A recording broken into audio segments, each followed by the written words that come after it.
Good evening, everyone. Thank you for joining our Boys to Men Foundation webinar on men, COVID-19, and the new reality.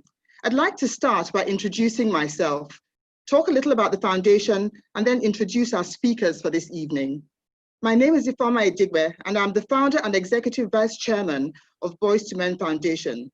Professionally, I'm a financial and business analyst, and my focus is on providing business advisory services to Indigenous companies to ensure they develop the necessary structures and systems to succeed. So why did I start Boys to Men Foundation? The emphasis on most gender-based organizations is understandably on women because they qualify as disadvantaged on many levels, driven by traditional and cultural values.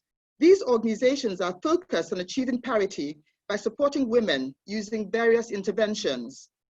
There is, however, a very real danger that boys and men will be left behind in many respects and will consequently begin to suffer a loss of confidence and self-esteem. We're already beginning to see the evidence of this. Girls are also brought up with more attention to ensure they survive in this man's world of privilege and patriarchy. This means women are being brought up to be mentally, psychologically, and emotionally strong and also hardworking, so are able to survive and even thrive in difficult situations. We don't want our boys and men left behind, and we don't want them to fall through the proverbial cracks. We want both males and females to thrive and excel, each gender making its own contributions to society. We must therefore support the development of a culture of excellence and promote confidence in both genders. This is the vision and mission of Boys to Men Foundation, to support the development of boys and young men to become their best selves using various programs and interventions, including mentorship. To raise new awareness around issues concerning males, I also wrote and published at the end of 2019, last year, a book titled About Men, Random Poems, Monologues and Reflections, which interrogates being male, the privileges and challenges that come with it, as well as the vulnerabilities. And so today, three gentlemen will be talking about men in the context of COVID-19 and the new reality they are faced with. COVID-19 has introduced new pressures and accelerated the pace of change in the world by compelling us to embrace new ways of doing things. Only those who respond and adapt will survive.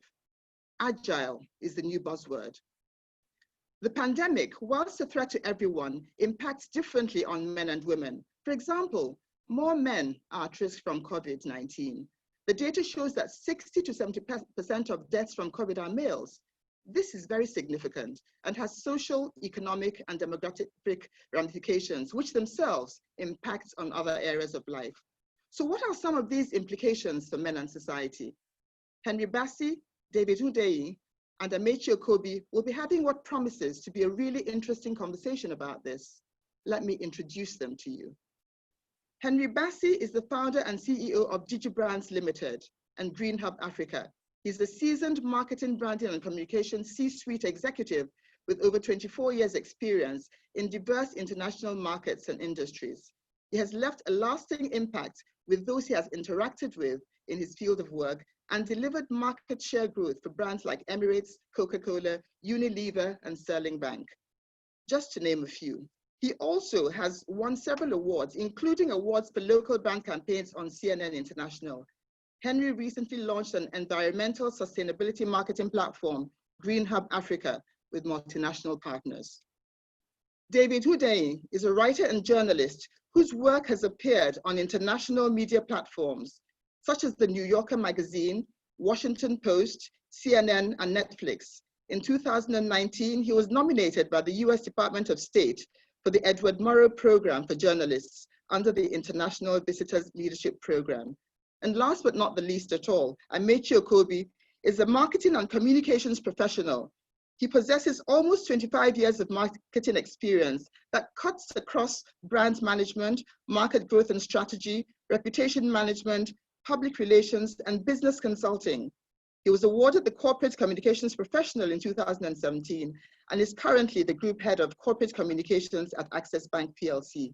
His interests are varied and include cycling and parachuting. So to start the conversation, Amechi, men, COVID-19, and the new reality. Let's connect the dots. Thank you so much, Ifoma, and for that incredible introduction. Henry, David, hello. When I think COVID-19 as a man, the first thing that pops into my mind before excitement, before a new reality, before let's be innovative and think of a way to get out of this is fear. There's so much uncertainty. Now, being at home, working from home has given us so much time to do quite a bit of research. We're watching the news, we're reading up everything about COVID-19 pandemics and what they mean. And the first thing that came to mind is the fact that more men are impacted health-wise, more men are dying from COVID-19 than women. So that struck me. I go a little further and you find out that even though men, we are culturally programmed to think that we're the strongest sex and women are not. In terms of immunity, women are the strongest sex. So these are one of the reasons that women are actually not as impacted by COVID-19 as men are. So again, back to the fear. I could die. My colleagues, men, could die. But before death and the morbidity aspect of things, I'm worried about health, definitely. I'm worried about income potential. I work at a bank, as many of you I'm sure on this call work in different places.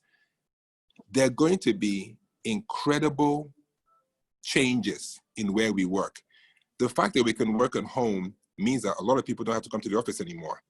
Means that the jobs you usually did or you were doing before COVID-19 has been tweaked a little. Means that less people will be necessary. Now, the economic impact will also mean downsizing, laying off, all kinds of things. So I worry about my job and I worry about my income. That's me as Amechi, as a man. What does that mean? Let's say I lose my job, family, ability to provide, making sure school fees remain paid, and all of that. That's if I lose a job. But you keep hustling and you keep doing what you do and you bounce back. But what about the self-esteem issues with not working? Traditionally, the men are the breadwinners, traditionally. But of course, that's been flipped around several times.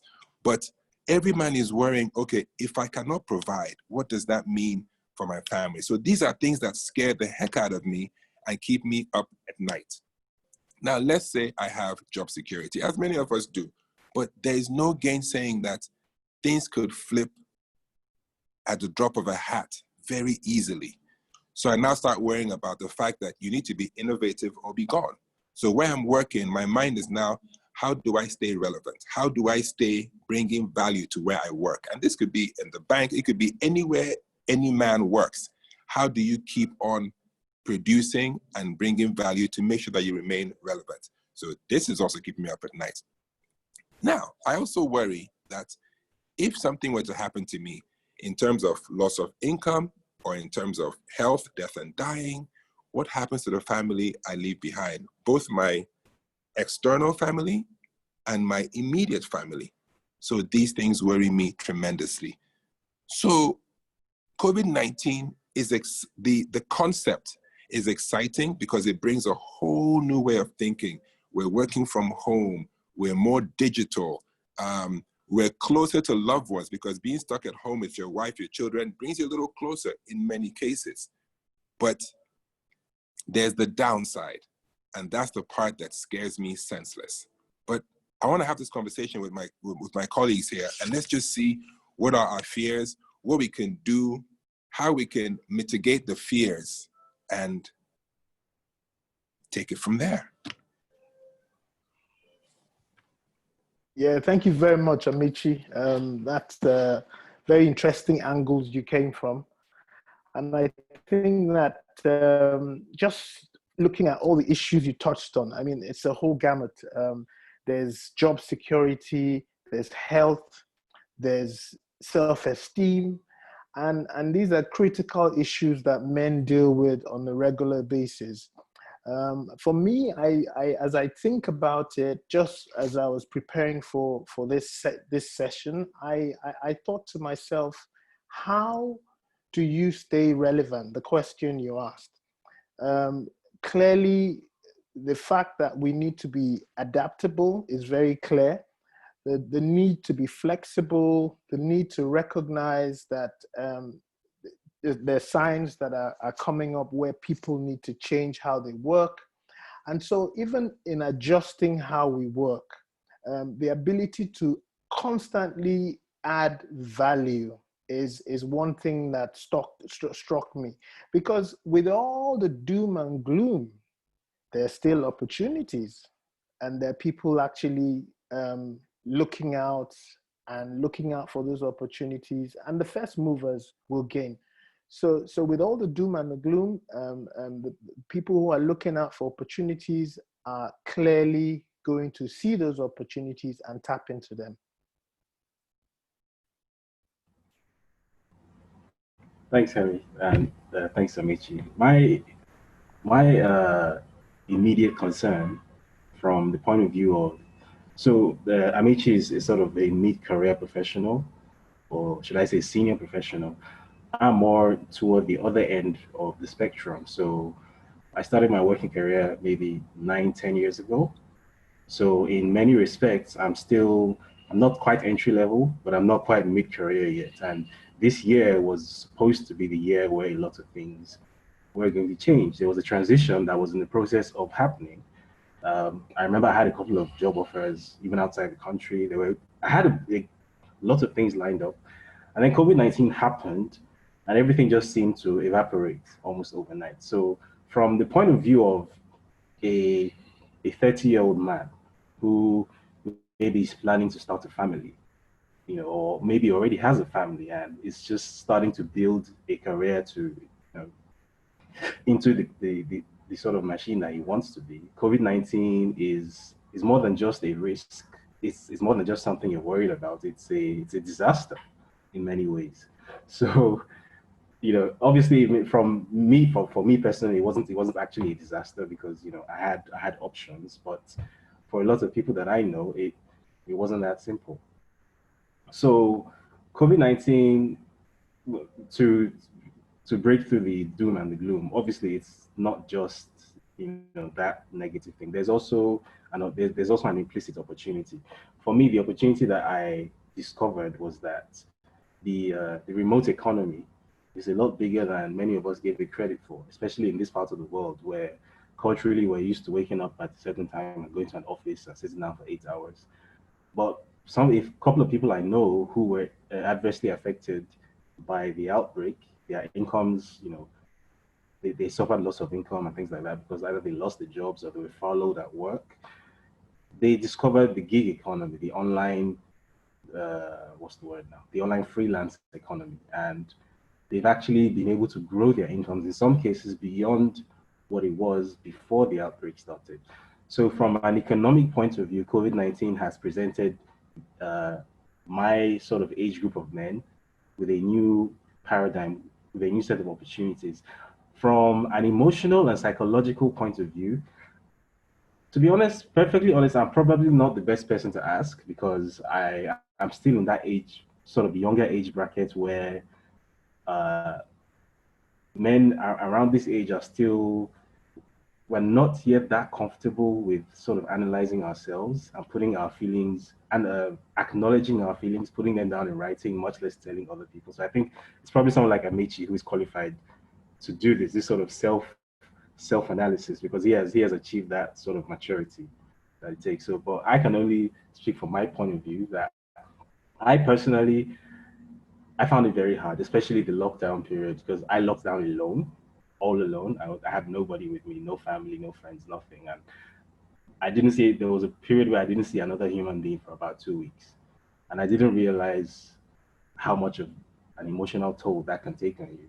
At this age, a man is supposed to be Superman. You're not affected by anything. You're in prime physical condition, psychologically, you're up there, this is as good as it gets. And just a 2-week period, and I was one step above being a blubbering mess. So what that taught me is that from, despite the cultural expectations that we live with, we are not quite as strong as we think we are. We have a very strong veneer. We have a very strong poker face, But behind it, there's actually a lot of vulnerability, a lot more than I myself was willing to acknowledge. And this COVID-19 period has showed me that. Whether that will result in some kind of change going forward, it's too early to say. Because I think, again, it's sort of like the way life has almost sort of reverted to normal after the lockdown ended. I think a lot of us are just sort of going back to our old habits, to our old, the mental space that we're used to, because it's comfortable. But I think we also, if we wanted to be better people, this would be the best opportunity to work through those things we didn't know were up there. Like, certainly in my case, that's what the case was, and hopefully become better people. I love it. I love it. First of all, in my mind, I'm 25 years old. I'm healthy, I'm fit, I'm 25 years old. That's the first thing. But secondly, I feel bad. This is to David in particular. I feel bad that you were at home by yourself during the lockdown. You don't even have a dog. That needs to change right away. But that lockdown really just unleashed so many things that were quite incredible. Now, you've heard about families getting closer. You've heard about families breaking apart. You've heard about, so I have a 13-year-old son that lives with me. He was in boarding school up until this all happened. So now he's at home doing online schooling. He's going crazy. He's driving me crazy. But we have to, parents that were disciplinarians have to kind of tone down a bit. So I'm asking him, why are you just wandering around aimlessly? Go do something, read a book. And then you remember, just as I am coping with the psychological impact of COVID-19, this kid who is 13 years old is also going through the same thing. So as parents, we have to kind of step down a bit, not to mention a 3 or 4 or 5-year-old. So there's so many things going on in that regard. But I liked what both you and Henry touched on, the opportunities that have come out of this COVID, which is why I was thinking for a certain moment there, COVID may not be such a bad thing. It's an opportunity for a reset, for sure. It's an opportunity for us to see what else we can do with ourselves. And this talks to that whole being relevant. And being relevant could be, in addition to being relevant in your place of work, being relevant is also to yourself, because there's so many things. Like you rightfully said, there are people that are making good money from the gig economy. There are people that are making, imagine if you had partnered with Clorox wipes, for example. That's an industry that is definitely doing very well. Sanitizers very well. So who is producing these things? Who is producing scrubs and masks and goggles and PPE kits and things like that? So it's not lost on me that there are opportunities. But like you rightfully said, at age 50 and family, my mind just goes straight to, if something happens to me, what happens? What happens to my kids? What happens to the family? What happens to our unit? Who will raise my boys in the way boys should be raised? And I'm not saying that a wife or a mother cannot, but there's certain things that a man will impart onto a boy that guides him through. No diss to women, but definitely that impact and the lack of it terrifies me, no doubt. That's a very interesting angle you've come from, Amici. Two things I will touch on. The fact that, being relevant is a critical thing that we should all focus on. But I then drill a bit further, and I say it starts with being responsible, and being responsible starts with you recognizing that you need to be responsible first for yourself, and then for your immediate family and your environment. So when I think about being responsible, something funny happened to me this morning when I was taking a walk. I was walking down in my estate, and I bumped into an old friend, and I was wearing a mask, he wasn't. And he said to me, oh, how are you coping with that mask? The CO2, you need to think about it. And I just nodded. And of course, there's an interesting handshake that goes on now. You know, no one is shaking properly. COVID has changed how we shake hands. But on top of that was the fact that I walked away, and in my mind, I was thinking, I mean, being responsible is the fact that even when I go out there, I need to protect myself and my family. I mean, there's a lockdown. Most people are at home. Yes, I go out a lot more than everyone else. But I recognize that even when I'm out there, I need to be responsible for myself, for my family. And that in itself is why if I'm wearing a mask for an hour or maybe 2 hours, just because I need to protect myself and my family, that is not too high a price to pay. And of course, there are arguments of whether you should be wearing a mask or not, but I always like to say it's better to be safe than sorry. And I didn't see that as a downer. And another thing that comes to mind is also when we're looking at, you know, the issues around spending time at home. And I think Amici mentioned families have become closer, families have broken apart.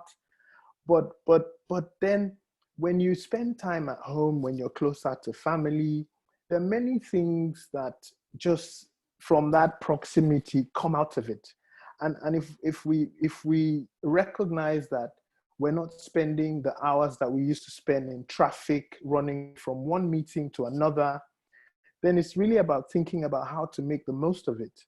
And for me, as terrible as COVID is, I think we need to look out for the silver lining in all of this and try and make the most for ourselves. I'll stop at this point.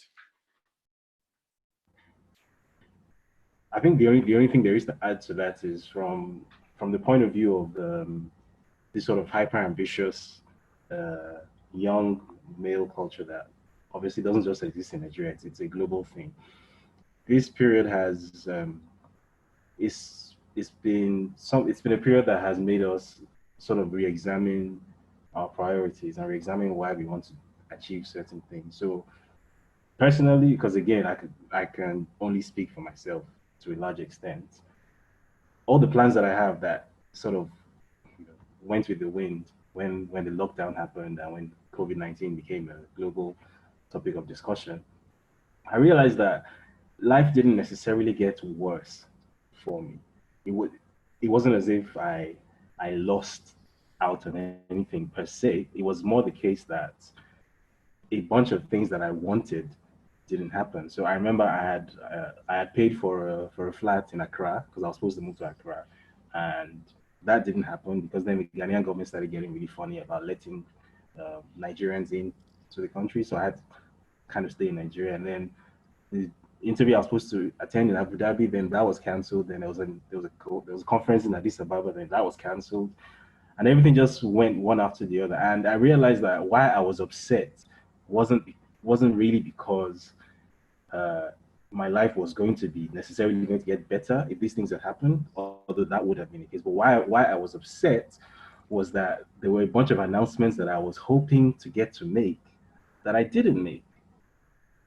So in that 2 weeks when I was all alone by myself, then I got the opportunity to think to myself, why was it so important to me that I should be able to tell people that, yeah, I'm making this career transition, or I'm moving into this new flat, I'm doing this and doing that. Is that what the marker for success is? Is it being seen doing it, or is it actually the doing that I wanted? And I had to make the painful realization that actually to an extent, I was looking for some kind of validation, because I think that's, and correct me if I'm wrong, but I would assume that that is the case for quite a number of people as well. I'm not the only one guilty of that. So, but I think this COVID-19 period really, because you had no say in the matter, like you had to stay at home whether you liked it or not. And, the economy crashed whether you like it or not. So then one was forced to examine one's priorities in life and to think, right, okay, what do I really want? Why are certain things so important to me? And why must I act in certain ways? And if I don't get this thing that I want, does that mean that life is over? Am I going to die? And the answer is no. So, you move on, and I feel like for that alone, I feel like it might have made some of us better people. That's not to say that, losing out on your plans is a good thing, but it was definitely an opportunity to reflect.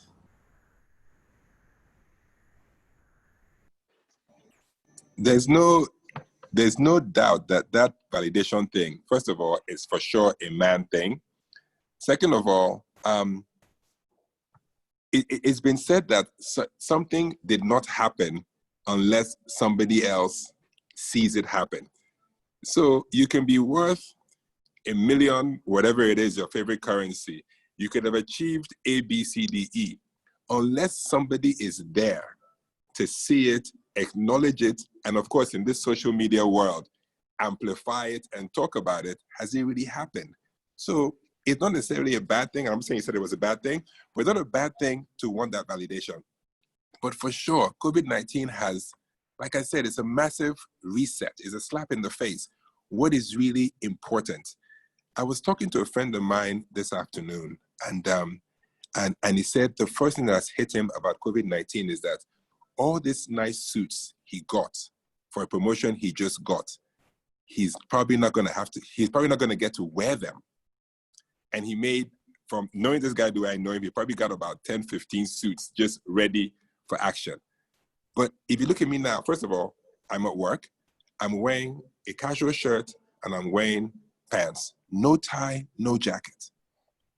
This whole thing, working at home, not meeting people in person as much as before, that has changed everything. So lace up shoes, suits and ties, it's all gone.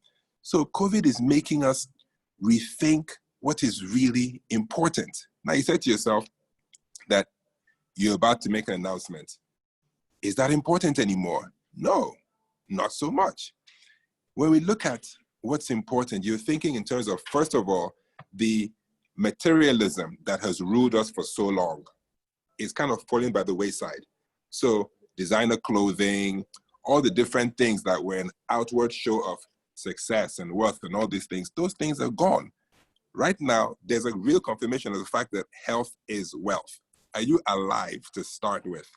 But speaking of health, what is even striking me so in our face is the fact that if you think 6 months ago, the average man of means, if he or she or any member of his family got sick, that person was on an airplane going to Dubai or the UK or the US. This was that I have money. Where's your wife? Where's your something? Oh, they're getting treatment in wherever.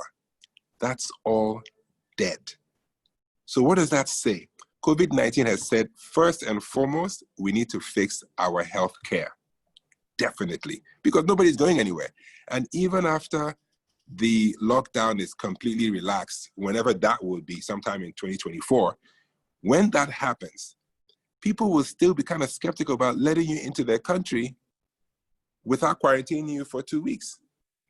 So all that needs to change. And I know I started off with the doom and gloom of COVID-19, but the opportunities are Nigeria will finally get to have a healthcare system that actually works, because the people that are most impacted by it, Nigeria's elite, Nigeria's wealthy, Africa even, are now working towards, okay, if something happens to me in Nigeria and I cannot go, I need to fix what's happening here. So we're all getting in touch with what's truly important. We're all getting in touch with our humanity. I think people are learning to be a lot more tolerant, a lot more kind.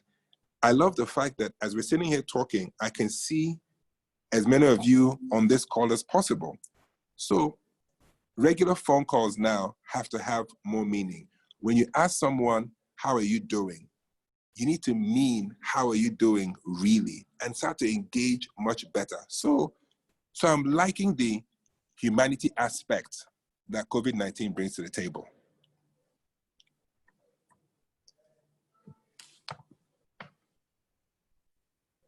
I'm pausing for effect. Sounds good. I want to go back to David's point on, how we really define success. And I want us to sort of think about it a bit more from just all that we've described. So the clothes are in the wardrobe, the SUV is packed, you can't go where you want to go. And then it then begins to obviously have us think a bit more about what success really means. And is success defined by what you're eating, where you're eating, where you live, and all of that? Obviously, we all want the good life. And don't get me wrong, the good life is good and we should all go for it. But when it then has to begin to be publicized, and I take the point of at least having people experience that good life with you. Are we doing it for ourselves? Are we doing it for others? And these are just questions that I don't necessarily have all the answers to, but it's just something for us to think about, because I have seen in this same climb where we then begin to find people go out of their way to become successful. And that success is then defined by what you have, where you live, and which then stretches this conversation further to what are the values that drive you to attain success? Is it by hook or crook, or is it for show? And these are all things that were going through my mind when Amici and David were speaking, because it constantly makes one begin to then introspect why you do what you do. And that for me is quite sobering. So COVID has definitely gotten a good part of having us rethink, having us think deeply about what our values are, and it's giving us an opportunity to actually then sort of refresh our minds on what those values are, and then try to live out those values. So it's one thing to have the values, is another thing to try and live the values. No one's perfect, but we're all work in progress, and we all want to be better than we were the day before. I just thought to throw that in. I mean, definitely the truth is that whether we want to accept it or not, to an extent, well, I can speak for my generation. It's we live in a performance culture, and it's very important to perform your success, whatever it is that you define it as. So even I personally, I do struggle with it. You know, it's all well and good, you know, me sitting here and saying, you know, I had to sit down and reflect, which I did. But the truth is that, as I also said, as soon as the lockdown ended, life returned to normal. Almost, you know, at least in Lagos, it looked as if life returned to normal. Everything is back to the way it was. So mentally, in that headspace, it's very easy to simply just revert to the mean. So, you know, COVID did you know result in some kind of mental shift. Was it permanent? I'm not so sure. And what it is that will spark a permanent shift, I can't say that I know what it is. You know, that concern you both raised, or particularly you, David, is so valid. We're all in chaos mode right now. But at some point, COVID-19, this pandemic will come to an end until the next time it comes, which is what the scientists are all predicting, that there'll be seasons. But will all the changes that this has forced us to make, will they be permanent? Will we be better human beings on a long-term basis? Will we be less materialistic? Will we be so driven for success that we forget our humanity?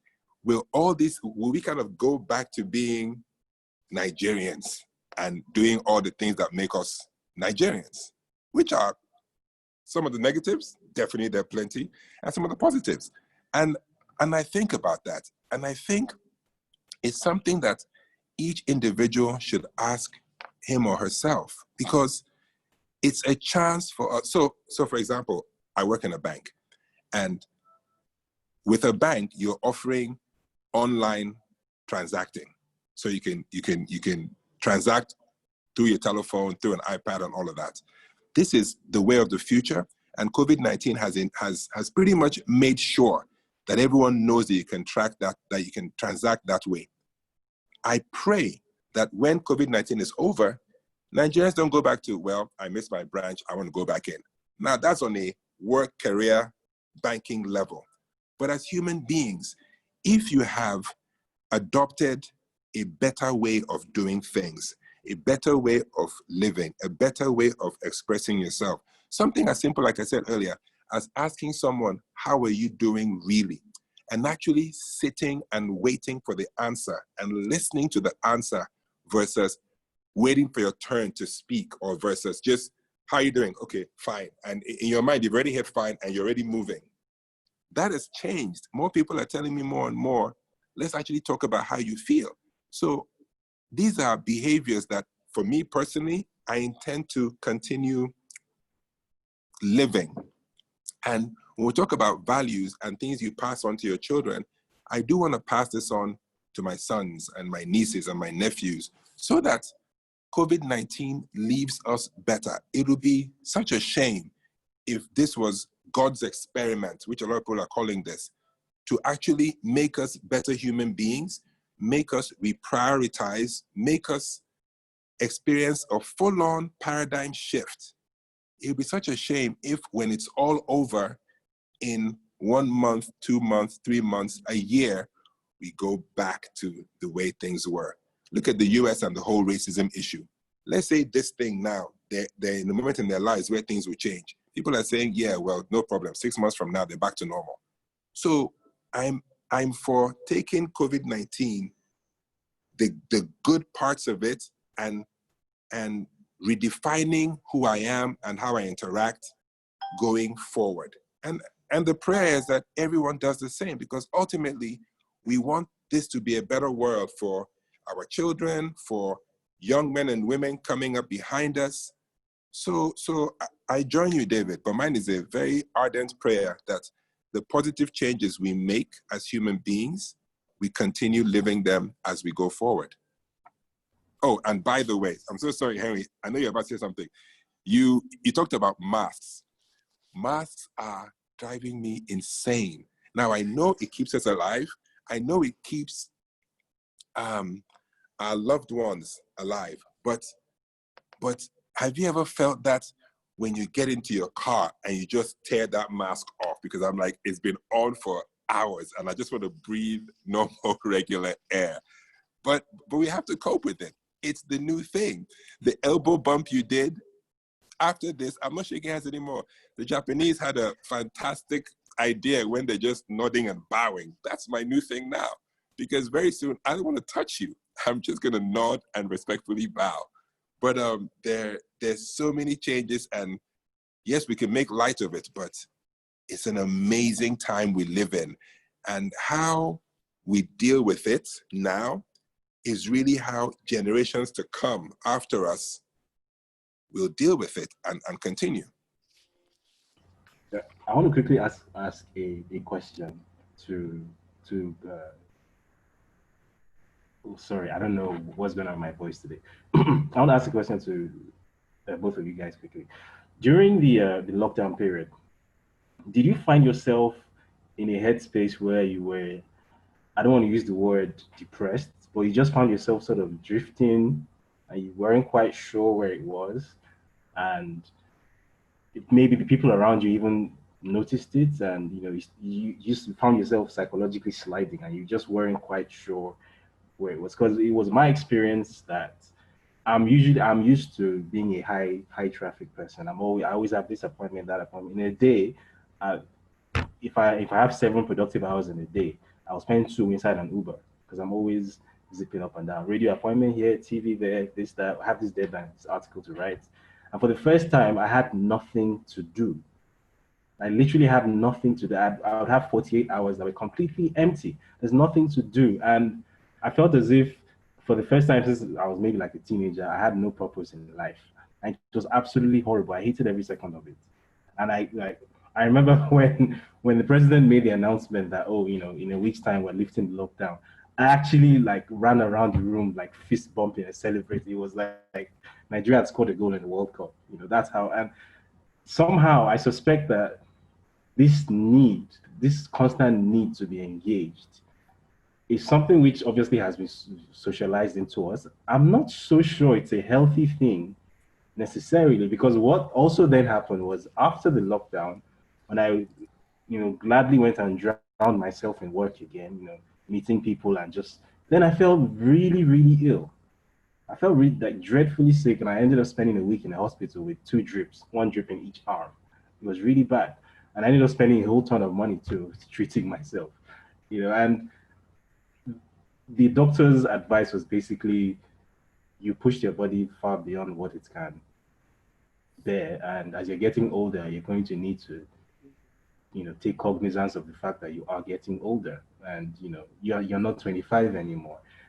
And so from Henry's point of view and from Amechi's point of view, like, was that your experience? And like, what advice would you have for a sort of a younger male person coming up who is in that state where they feel they need to constantly be engaged, constantly doing something, and they feel as if they're not doing something, then they're not useful? Um, I can relate with you, and I actually recognize that this is a critical issue, just because being locked down in one space can drive you insane. And so it's then, how do you use that time? I find that I'm probably working a little bit harder in terms of the time I spend at my desk. Being able to deduct the hours that were spent jumping from one meeting to the other in a car or in traffic. So I'm spending more time at my desk. And I think the solution would, I mean, and I don't know it all, but I'm just thinking aloud as I respond to your question. It's really a case of where you would have to channel this new energy and time that you have to what your goals are. And again, we've talked about how we've had to sit back and rethink our lives, rethink what we want and the kind of impact we'd like to have. And so in doing all of that, you could typically come out with a plan, a new strategic roadmap for yourself or for your business or for your career. And then with that, again, there's a lot of online learning going on right now, being able to identify the areas where there are skills gaps, so you can identify where you can also get the right training and push yourself in that direction where post-COVID, you've come out a lot more qualified, a lot more skilled, and then it's a win-win for you and for your business or whatever you want to do. That's what would come to me. But I'll let Amechi respond before we talk about toxic masculinity. That seems to be something that is coming up literally everywhere now. We've seen the rise in rape and all of that. But I'll let Amechi respond, and then we can go in that direction. First of all, brilliant question, David. I'm here to tell you depression is real. And in a world where there's uncertainty, in a world where you don't know what's coming around the corner, depression can come in.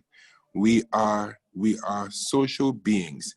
Even introverts to a certain degree are social beings. You like that interaction. You need that interaction. Me personally, as in I myself, I'm a hugger. I cannot get away from touching people. In the office, I'm shaking, I'm hugging, I'm doing all these things. I live off that. So when that's taken away, you start to question so many things. And like I said, I was teasing you when I said, you mean you don't have a dog? I am blown away by the fact that you were at home by yourself for that length of time. That's crazy. But the other side of it is what Henry was saying. There's so many online learning opportunities. So many schools, so many businesses are offering, first of all, free online programs on just about everything. And people said that during this COVID, I'm going to learn to do something new, whatever it is. And it goes back to that whole being relevant to self and being relevant to your career or whatever entrepreneurial or exploits you're involved in. So that is something that kept me going. I'm on a course right now. Exercise can never be overstated. Even though there was a lockdown, we could still go out walking. We could still go out riding. I cycle, so that kind of keeps your head moving in a pretty decent direction. Because of my family, I really couldn't afford to get depressed or wonder for more than 1 minute, woe is me. Because my son's looking to me. He's like, okay, Dad, what's going on? Let's play Monopoly. It's hard to play Monopoly when you're feeling down, especially when he's beating you. So that all kind of helps, and that helped. But again, it comes to the interaction aspect of things. So important. Definitely. Yeah. But Henry had a valid point that talking about toxic masculinity, I cannot imagine what people are doing because of that whole depression, confusion, lack of understanding. There is more violence, there is more rape, there is more abuse to women. Imagine a home where it's man, wife, mother, son, daughter, for example, and this guy is an abusive man, which exists because it does. This all happens in the midst of, I'm afraid of losing my job, I'm afraid of dying, I'm afraid of this and this and this, and he doesn't know how to express these fears. He doesn't have that vulnerability switch where it's okay to be afraid. His self-expression or way to express himself is violence. I cannot imagine how many women are going through absolute hell in their homes right now. And during the lockdown, it must have been worse because you can't leave. So you're stuck there. God bless them all. But Henry, you have the point you're going to make.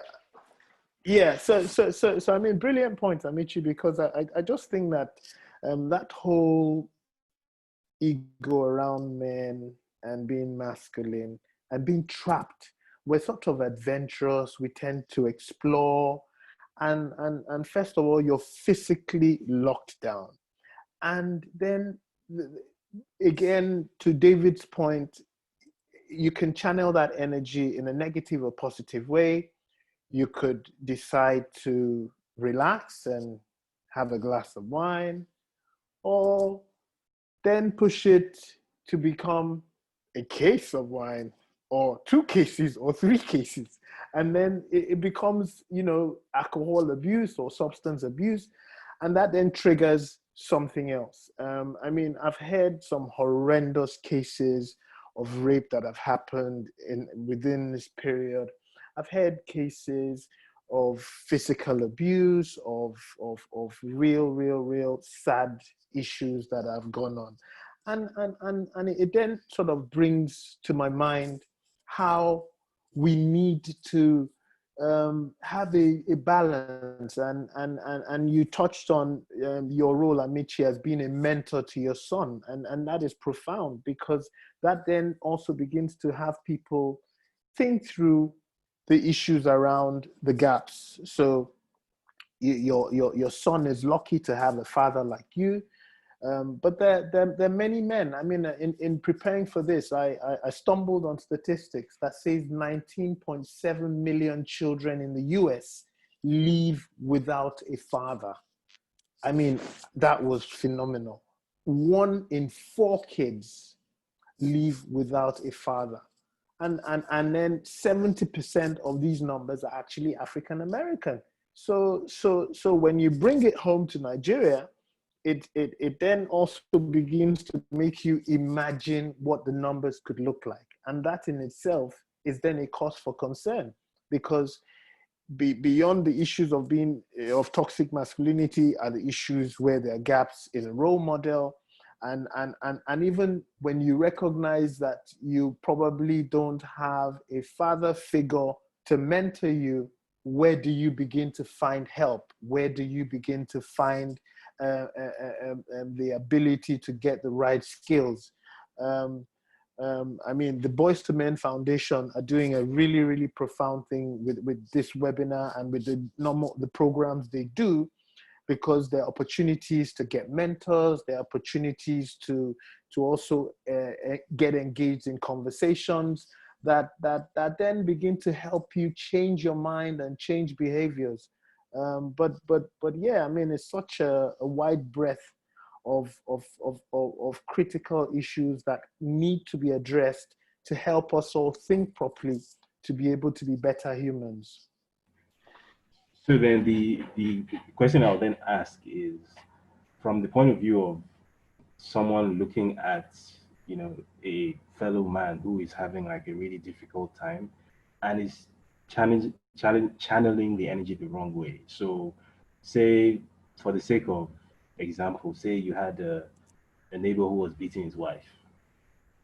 You know, how from the message we get is like that's almost like an unsolvable problem, because it's either the man is discarded, which is like option A, preferable option, or you know, the status quo prevails. So is there an option C? Is there a way to fix it?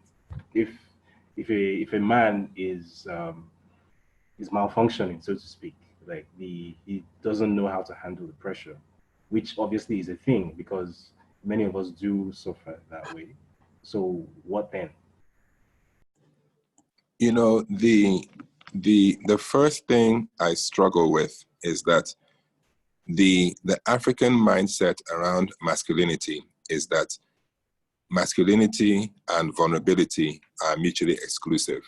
You cannot be vulnerable. A man isn't allowed to cry. A man isn't allowed to seek help. A man isn't allowed to show weakness. And all these things kind of play in your head over and over again.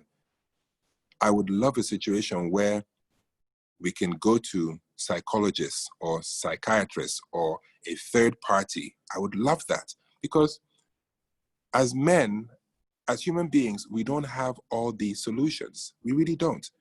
So a world where you're feeling down, you're feeling depressed, where you can actually go and talk to someone and allow yourself be vulnerable, I think would be a beautiful world, and will prevent so many things. Will prevent suicides, will prevent violence against women, will prevent so many of these things.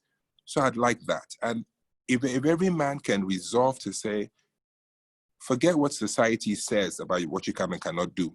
Vulnerability is actually sexy. That's one start. The second thing, I want a situation where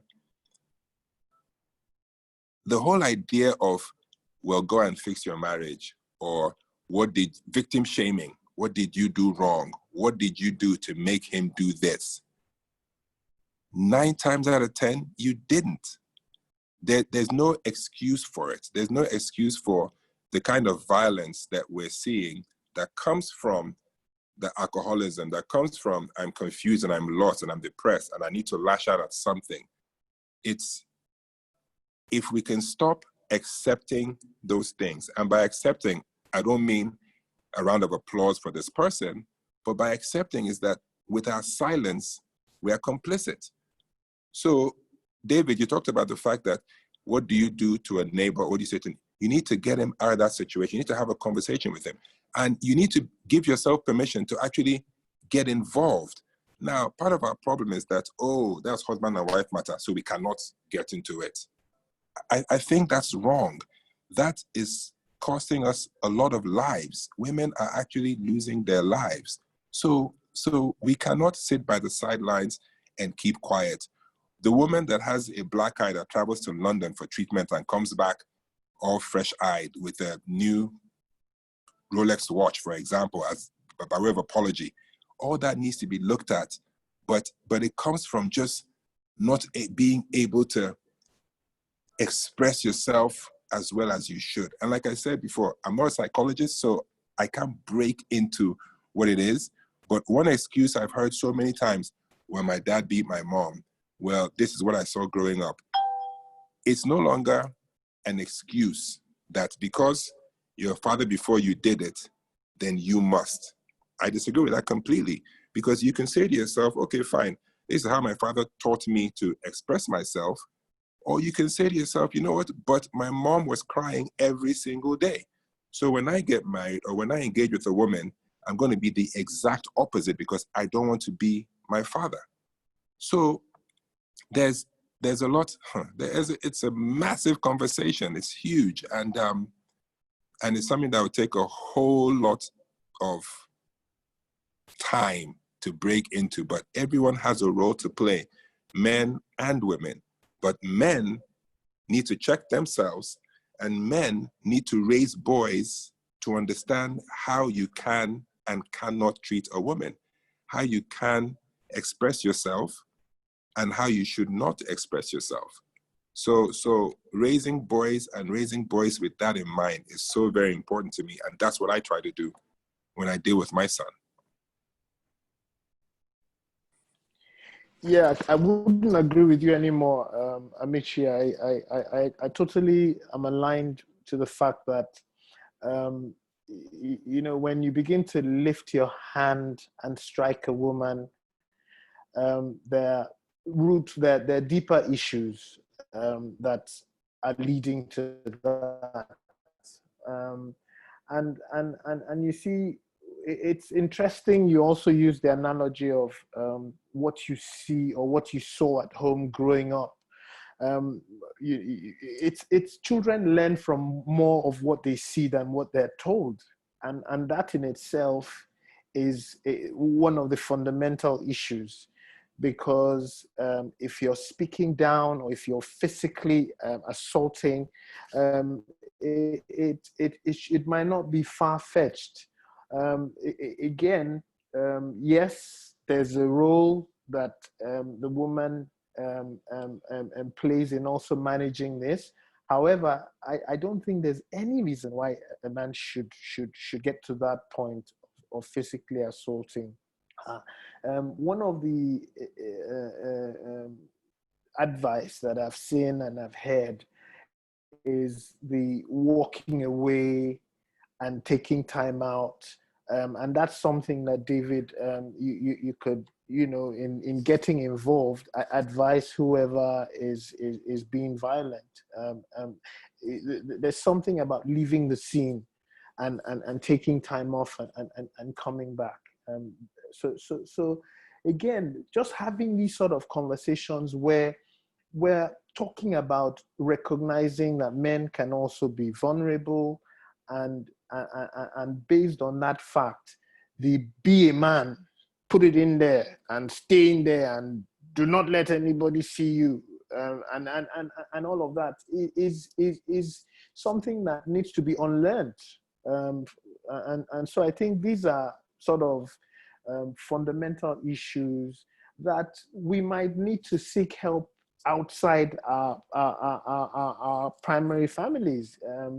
It's always difficult if you didn't see it. People generally learn from two ways. You either see a model or you learn from a mentor.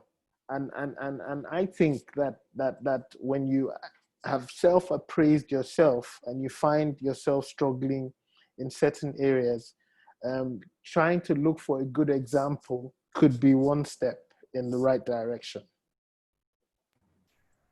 So the issue that I have is from the point of view of, say, you know, because the median age in Nigeria is actually 17.9.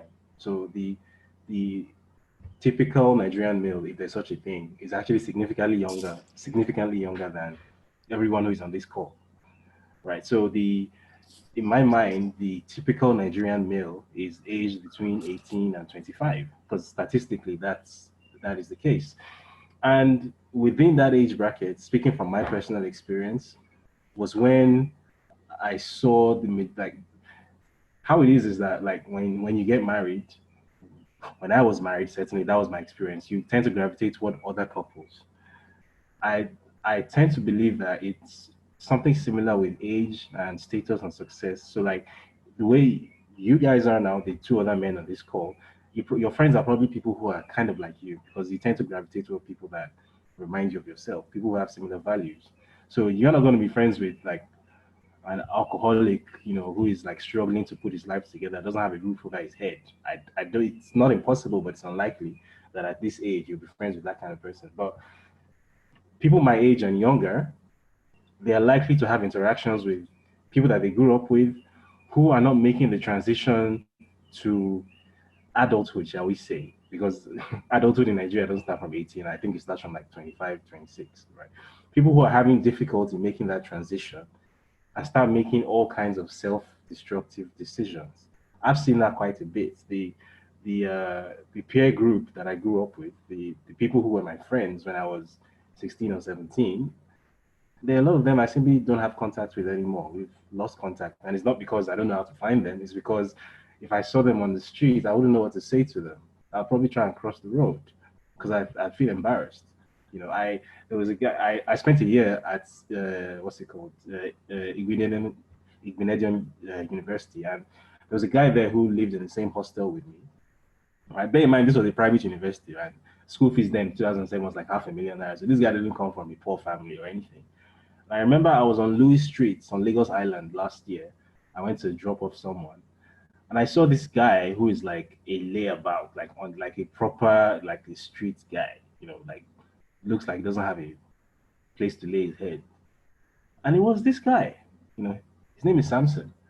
And I was in my car, and he saw me, and I saw him, and we literally just looked at each other for like 3 seconds, and then just looked away and just acted like that didn't happen. It was the most mortifying thing ever. So like and that happens quite a bit, that people in my age group are not making that, men in my age group rather, are not making that transition well. And I feel completely powerless. Like it's just something like you sort of like watch it happen, and you just sort of like almost thank God it's not you, but even though that's a terrible thing to say. And I feel like that's like an issue that exists with Nigerian masculinity, which obviously COVID-19 has only exacerbated. That a bunch of men under 35 are just really struggling to make the transition for whatever reason. And I honestly don't know, if it's even a solvable problem, but it's just something I thought I would raise.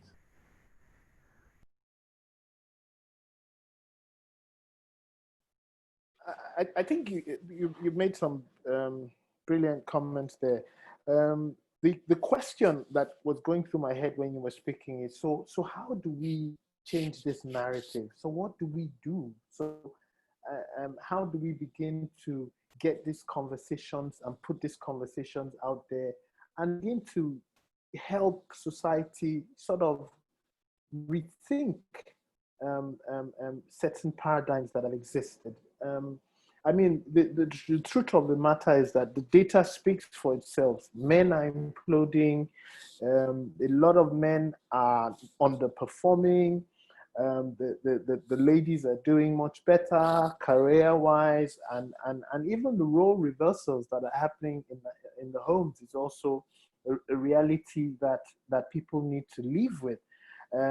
Recognizing that as the world moves into the knowledge economy, and being a male is no longer about brawn and physical strength. It's all of these issues put on the table, and recognizing that life is changing, and so being adaptable is extremely important. So yeah, I mean, I just thought I'll mention that. For me, you just mentioned the fact that there's a role reversal. Women are coming into their own, and they're coming into their own for many reasons. One, there's more diversity. They're better able to actually excel. Two, they have always been go-getters and aggressive and smart and dynamic. Now, we are just allowing them to get into that space. But the interesting thing, and if we're talking about toxic masculinity, just to go back there for a second, this even makes it worse, because I believe that men are inherently insecure. Come on, beat me. But when a woman is the breadwinner, what does this mean to the man? What happens to him? When a woman is bringing in more money, when a woman is playing the role of a traditional man, what happens? So while we do this, we also have to think about what women are doing. You've heard many women say, listen, I don't need a husband. I just want a child. I'm earning this, I'm earning that, I'm doing this. I'm ready to go. What have we done, one, to cause this? What have we done to cause this? And why are we allowing it continue? Now, I'm not saying that it's a bad thing that women are go-getters, but what is stopping us as men from embracing that? The ideal partner should be the one that she's doing her thing, you're doing your thing, you come together and take over the world in an ideal world. But you find many Nigerians, men and women, that will tell you, oh, that my wife cannot earn more than me. No way, no way, no way. And he not only tells you that, he expresses it in so many incredible ways. So we must keep thinking about what our toxicity does for women and how they are reacting. Women are more independent right now, partly because we push them to that way, but what else is there that's making this happen? And why are we so at odds with that? Yeah, so absolutely, because at the end of the day, if you see your wife or your partner as someone who complements you, then that whole mindset of being competitive or saying you want to be the one and it has to be on your terms can easily be moved away. But these are all sort of traditional mindsets that have existed forever that need to be broken down and completely demolished. I think that we have spent quite a bit of time. I'm sure that there must be questions from the audience. And so it would be nice to see if some of those questions can be shared and for us to also begin to look at and talk about. But these are subjects that we cannot trash out in 2 hours. And these are literally things that change lives and make us better. And so I'm particularly excited about these conversations, and we need to continue to have these conversations. We need to continue to put out content that will help us, especially in these COVID times, where we can have a few moments to catch our breath and rethink. Because what is scary is that we will go through all of this learning and life will resume as normal, and as humans we're always very forgetful. The scary thing is to want to go back to how things were. I mean, for me, with regards to business, I've seen how there's some overheads that were carried that don't need to be carried anymore. Remote work is here to stay in some aspects of my business, and that in itself just opens up a lot more opportunity, which is why it's good to keep a keen eye on what the opportunities are that COVID has brought our way. But I will have questions from the audience now. Thank you very much, Henry, David, and Amechi. Before the questions, I'd just like to talk a little bit about some of the things you've said, which impact on how men behave. This fear of health and death, job worry, loss of income, self-esteem, these are things that are associated with the role that society has defined for men. And what always strikes me is that these roles are a social construct. It is what society decided. So society can also equally decide to accept role reversals. But to accept role reversals, there have to be mindset changes. You've talked about opportunities that have arisen from COVID, economic opportunities from the online and freelance economy, and the need or opportunity for a reset of the way we do things. The idea that there are opportunities for new business in masks and scrubs and things like that. You've also talked about the whole idea of the paradigm shift and the emotional toll of COVID. But are these things going to pass? Are people going to get over them? And then I like the realization or identifying the fact that men are not as strong as we like to make out. They're as vulnerable. And I like the way that Amici actually put it, that vulnerability is actually a good thing because it allows you to feel. There's a reason why it's important for us to be vulnerable. And I think that all of us need to accept it. You've also talked about the fallout, the positive fallout from staying at home, making the most of it. And in talking about the negative side, that's when we talked about toxic masculinity. And in a roundabout way, I think we talked about toxic masculinity also from the point of view of the man. Because when people talk of toxic masculinity, it's usually in terms of domestic abuse and the negative things that men do. But it is also, they also abuse themselves when they don't let themselves be vulnerable, when they don't let themselves speak about the things that are upsetting to them, when they develop high blood pressure, when they become suicidal because they feel that the pressures of life are too much. These are all things that you've talked about. And the idea of re-examining our priorities, I think that's so important. I do think that COVID has presented an opportunity for us to pause. And throughout your conversation, that ran through that conversation, that pause, think about what next, think about what is important. You know, my son talks about the mirage of success from social media, but I really wonder, with the definition of success, you know, may have changed, but that recognition, again, that success, a lot of us think that success is when it's been validated. And so we have to redefine what success means to us. Success may mean simply having a healthy family. And a lot of people are beginning to realize that. You said health is wealth, you know, and the idea of using your time well, the lockdown period time well, so that when at the end of it, you have something that you can show, all this online learning. And there's a lot of free education these days because everybody wants people to come on their platforms.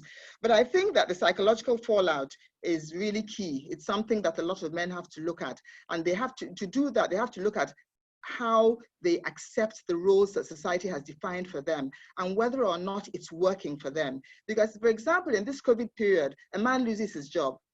You have talked about the loss of esteem that comes with losing your job. But if it's a reality, it's a reality. So is he going to beat his wife to death because she's the one earning money? Or is he going to say that I'm not going to eat her food because it's her money? So these, I think COVID has also brought about the need for men to revisit the idea of very distinct roles for men and women. So perhaps it's not about such distinct roles, but about may the better man do whatever needs to be done at that point in time, and that it doesn't take away from your manhood. In fact, as you have said, vulnerability, the idea that you know you can't do it all, is something that people relate to, and that the woman in your life will actually say, this makes you a strong person because you're not ashamed to accept it. And this idea of therapy. You know, therapy, I believe that every Nigerian needs therapy. Just living in this country leaves us, you know, in a certain frame of mind. And we sometimes forget the things that matter. And I think pausing with this COVID-19 will allow us to remember the things that matter, to think of the things that matter, and to think of how we need to recalibrate our lives going forward post-COVID. So let me just address, let me just raise some of the questions that have been put on the platform. And before I forget, Amici made a very important point about raising your boys on how to treat a woman. It is how a son sees his father treat his mother that he will treat his wife. And it is how he also sees the father treat his sisters that he'll decide that women are a lesser being, so to speak. So fatherhood, parenting and fatherhood are critical. Somebody made the comments that in terms of individual growth, especially professional development, will it make sense to tweak our short-term goals as a result of the pandemic? I'm just going to raise the question so that you can answer the ones that you want to answer, and you have a full view of the questions. Remote working has consequences for social interactions. How does that play out for us as human beings moving forward? It also has an impact on the people who depend on our going to work, like those people who sell food in restaurants, who depend on our coming for lunch. once it's remote working, they're not eating, you're not giving them that money for lunch. You talked about suits as well and shoes. So the people selling those things are not selling as much. That is an economic impact on its own. How can that be addressed? In the context of Boys to Men Foundation, what is the most important experience you had or discussed with your son? This goes to Amechi during the first 3 months of COVID. Somebody also says that there's a mental shift, an adaptive disposition to COVID. Is it here to stay? Possibly, if COVID is a recurring phenomenon. And you know, talking about the imperative of personal responsibility for good and safe social hygiene, which is what is going to help us ultimately to overcome the pandemic. How can people be pushed to move on post-COVID? Because sometimes you're in a place where you suddenly feel there's nothing for me. And it's all part of this depression and vulnerability thing. How can you get them to find a spark in themselves after they've lost their jobs post-COVID, for example? There's a question for all of you, markers of success. What would each of you say success is to you? And at what career stage did you define that for yourself? How has COVID changed that definition? And another question, has COVID made you think about how to accelerate your living legacy? Give an example. And what are the newer, softer skills the panelists have acquired? So it goes to 3 men. What are the softer skills that you have acquired from all these things that we've talked about happening during the lockdown and post-lockdown? So those are the questions that the audience have put out for you. Maybe I should just start with... Everybody's smiling. Everybody has things to say. Maybe I should start with the very, very first question. The person that asked in terms of professional development, will it make sense to tweak your short-term goals? I don't think that's really something you even have a choice about. The decision was forced on you. We all had to switch our short-term goals. I mean, I don't know whether someone like Amechi necessarily had like those kind of short-term goals that needed to be switched immediately. But certainly speaking for myself, my entire life changed in like 3 hours. So yeah, we all had to make that switch. And again, no one really knows what the future holds, because as has been mentioned before, we don't know exactly when COVID-19 will go away. So we don't know whether these career shifts will be permanent. But nonetheless, we've all had to make these switches. For example, the fact that we're holding this as a webinar is part of the legacy of COVID-19. The stock price of Zoom is a legacy of COVID-19. These are things which may well be permanent. Who knows?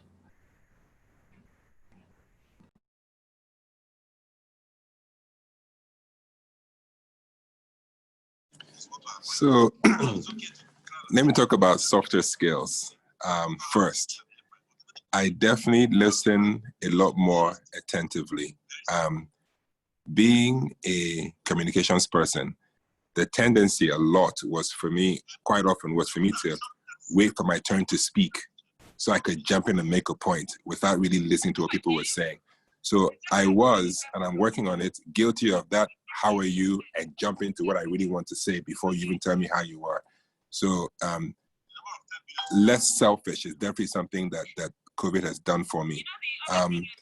My phone calls now are all on FaceTime and Zoom and Teams because I want to engage better and I want to see you and actually hear and feel you. So that's definitely there. Like David said, I haven't really tweaked my goals. My goals are the same. And my goals are not driven by a desire for wealth or anything. My goal is that my children see someone that they're proud of, that they want to emulate. That's number one. Number two, that my children are independent of me in the shortest period of time possible. So I want to raise good kids, ultimately. And that's where it is. So what I leave behind is very, very, very important for me. Now, if I need money to do that, great. Then of course the career and things like that come into it. But really, my long-term goals are to do with my children, bottom line. So COVID-19 is yes, there's fear in it for me, but it's really more about what you can do differently as a human being, how you can impact other people. So I give you an example.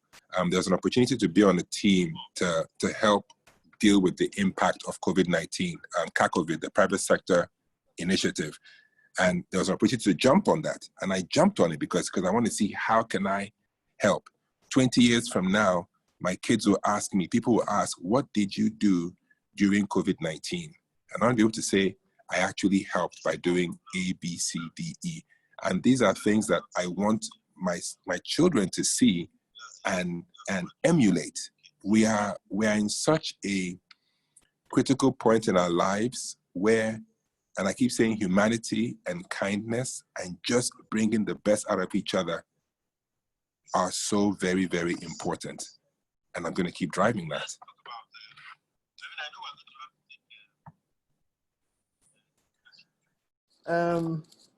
Yeah, so for me, softer skills are more like reminding me of many years before I got married. I actually found myself making lunch, and I thought, okay, this is great, because I can't honestly remember the last time, and this was out of choice. So that was a good feeling, from something that was a habit that, you know, you just got really busy, you never got into it again, and then one opportunity came, and I seized it. In terms of remote working, I agree with the fact that you know, it's going to cause a disruption for industries where workers are in. For example, the hospitality industry has been hit big time. The aviation industry has been hit big time. And we're doing a lot of teleconferencing now. But I think it would have to do with balance, because again, because I always like to bring up the issue of responsibility. If we all agree that we have to be responsible for each other, the fact that we have to look out for each other and protect under these conditions is also important. Yes, there's the negative impact on work, but I like to say, where there's life, there's hope. And so I would rather the person who is not working now is not working than the person has COVID and something else terrible happens. And so it would be balanced, really. It would be balanced. In terms of what success means, for me, I really aspire to get to that place where my wife, my kid, my family would look at me and say, I was the best that could ever have been. And if they had to choose, they would choose me again. That is really what I would see as success.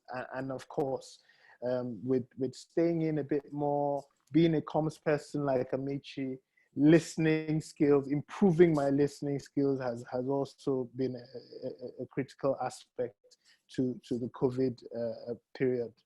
So there have been wins with COVID. Yes, there have been.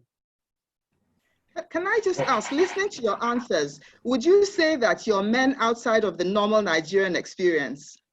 Because this doesn't sound like the men that a lot of women encounter. So would you say that you're outside the normal Nigerian experience? And do you think there's going to be a mental shift afterwards? I mean, you tell us. You're the one that selected us. So. I'm going to assume that's why you picked us. I'm assuming that's why you picked us. You see, Boys to Men Foundation wants to change the mindset of men. And in order to do that, we have to present men who are successful, but think differently from the usual Nigerian man. And that's the reason why three of you are such a good example. Because when you say you're all macho men, you're not weaklings. You're not weaklings. So if you were weaklings, it would be that, oh, we're bringing weaklings to give you as the example of a man's man, but you're not. And so it's important that the participants see that it is not a shame not to know. It is not a shame not to have as a man, and that what it is that you grow when you open yourself up to experiences, lots of different experiences. And so as a last question, somebody is asking, who is society?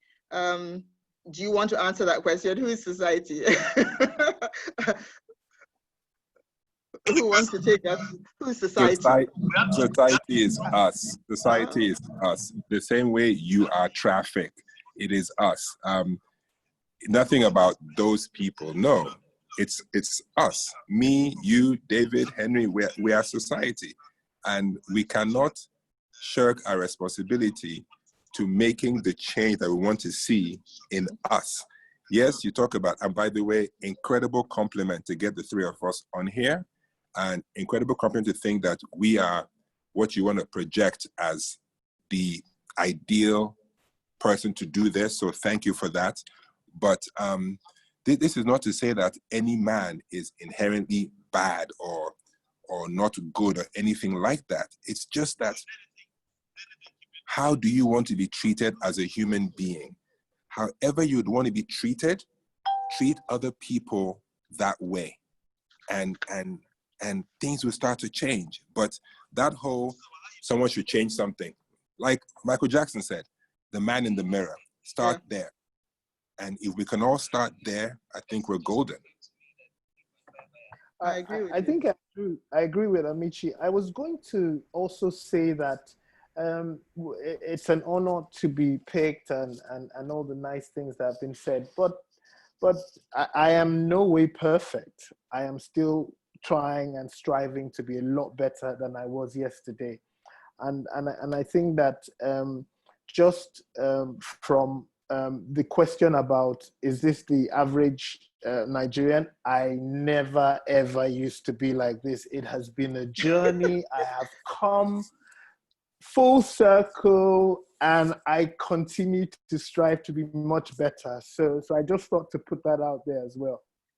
It's good, because what it is exactly what we're talking about. You're taking responsibility for becoming the kind of person that you want to be. And that's really what we expect of each person. I was asked a particular question to do with our mentorship program. We do have a formal mentorship program. We partner with KPMG and FSDH Bank to provide mentors to the young men that we associate with. And we also have independent mentors. So that's to answer that question. And we do have a feedback mechanism and somebody who manages that particular mentoring program to answer that question. But at this point, let me just say thank you very much to all the people who joined, the participants, and thank you particularly to Henry Amechi David for your contributions and for your honesty. And nobody's perfect. We keep striving, we keep trying. And the idea is to see a world where men and women can participate equally, and each person brings the best they have to the table. That is actually the goal of Boys to Men Foundation. It'll probably take a long time to achieve, but the important thing is, what is it they say? Johnny Walker, keep walking. So we'll keep walking. And I just want to thank you very much. We thank the technical support team and everyone who helped make this successful. Thank you very much. Thank you so much. A pleasure. A pleasure. Thank you. Thank you. Thank you. Nadia, agreed.